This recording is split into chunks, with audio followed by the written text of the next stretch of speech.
Bonjour tout le monde, j'espère que ça va bien. Ici Kim et bienvenue sur ma chaîne Booktube Hello Kimmy. Aujourd'hui, je vous retrouve pour un nouvel épisode de Nouvelles littéraires, votre rendez-vous mensuel pour ne rien manquer des actualités du monde du livre. En effet, on va couvrir tous les sujets comme d'habitude sur tout ce qui est parution, nouvelles dans le monde du livre et évidemment tout ce qui est adaptation de livres. Donc si vous êtes prêts, allons-y. Donc on va commencer avec les nouvelles générales et la première qui a retenu mon attention c'était Concours Booktube. En effet, ils ont leur propre page Facebook et ils reviennent pour une deuxième édition. Donc le concours c'est Deviens Booktuber le temps d'une vidéo et ça s'adresse aux jeunes de 12 à 17 ans et on les encourage à parler de leurs livres préférés, qu'ils soient québécois ou franco-canadiens. Et les deux porte-paroles sont Catherine Gérard-Audet qu'on connaît notamment pour La vie compliquée de Léa Olivier et il y a également Félix-Antoine Tremblay comme moi j'ai connu dans Le Chalet. Donc, je vais vous laisser tous les liens du concours dans la barre d'infos pour que vous puissiez aller lire les détails parce qu'il se termine en fin mars 2019. Donc, vous avez quand même assez de temps et il y a plein de prix à gagner, évidemment.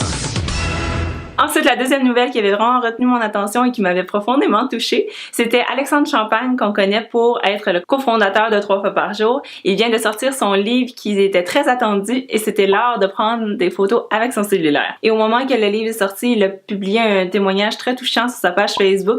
Je vous invite à aller lire en intégrale où il s'engageait à remettre son cachet pour ses droits d'auteur pour les 5000 premières copies à la maison Jean Lapointe. Et cette fondation-là lutte contre la toxicomanie, l'alcoolisme et le jeu pathologique. Et peu de temps après avoir annoncé ça, Renaud Bré a annoncé qu'il égalerait le montant remis par Alexandre Champagne. Donc je trouvais que c'est une super belle initiative et je voulais vous en parler ici. La dernière nouvelle.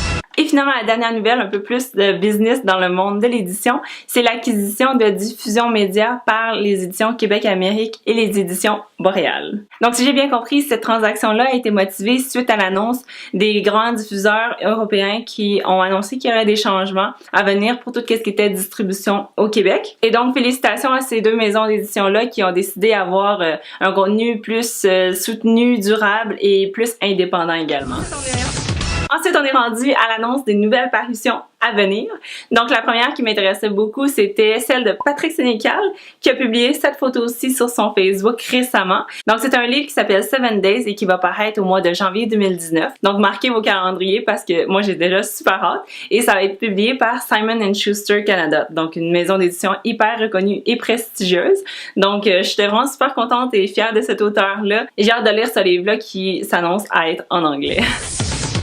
Ensuite, il y avait 3 nouveaux livres en lien avec Harry Potter qui avaient été annoncés pour être publiés d'ici l'Halloween. Donc, il s'agit en premier de Harry Potter A Pop-Up Guide to Hogwarts, publié par Matthew Reinhardt le 23 octobre et qui va inclure tous les lieux de Poudlard. Ensuite, on avait Harry Potter Creatures, A Paper Scene Book. Donc, celui-là va parler des créatures du monde de Harry Potter et il va voir le jour, en fait, il a déjà vu le jour le 2 octobre.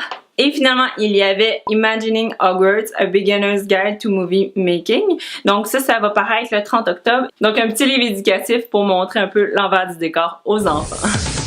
Ensuite, comme prochain livre qui a été annoncé, il s'agit d'un livre de Annie Broccoli qui s'appelle En mal des mots, où l'auteur raconte sa différence et comment elle a su en faire une force. Et la préface est signée Jeannette Bertrand. Et finalement, j'ai vu ce livre-là passer sur mon Instagram, donc il est à paraître le 18 octobre, publié chez les éditions Michel Lafon, et c'est le livre de Maë Paiement. Donc il va sortir très bientôt et il va s'intituler Le tourbillon de Maë. Et finalement, David Goudreau, qui est un auteur qui, je trouve, qui est partout en ce moment, je le vois dans toutes les émissions. Donc c'est vraiment super le fun pour lui. Il a été connu pour son livre La Bête et sa cage et depuis c'est une trilogie, donc il y a eu d'autres livres. Et la bonne nouvelle, c'est que cette trilogie-là va voir le jour dans une copie seulement, donc La Bête à l'intégrale. Et moi qui n'ai pas pu lire le premier qui était mélangé, le 2 c'était avant, je vais pouvoir toutes les lire dans le bon ordre, publié chez les éditions Stanké le 17 octobre. Et finalement, on est rendu à la partie film, donc 2 petites nouvelles pour vous. Et la première concerne le roman Les Frères Sisters qui a paru en 2011, donc ça se peut que vous l'aviez déjà lu. Et il va avoir une adaptation au mois d'octobre, donc on va voir l'adaptation du livre sur les grands écrans.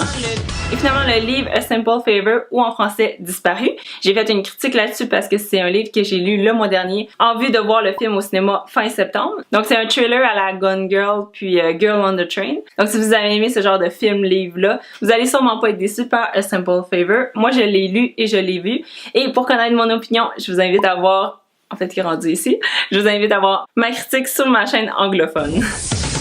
Donc c'est tout pour cette vidéo-ci. Comme d'habitude, je veux qu'elle soit le plus courte possible juste pour aller droit au but. Donc si vous l'avez appréciée, likez-la et je vais vous laisser la playlist des autres si vous les avez manquées.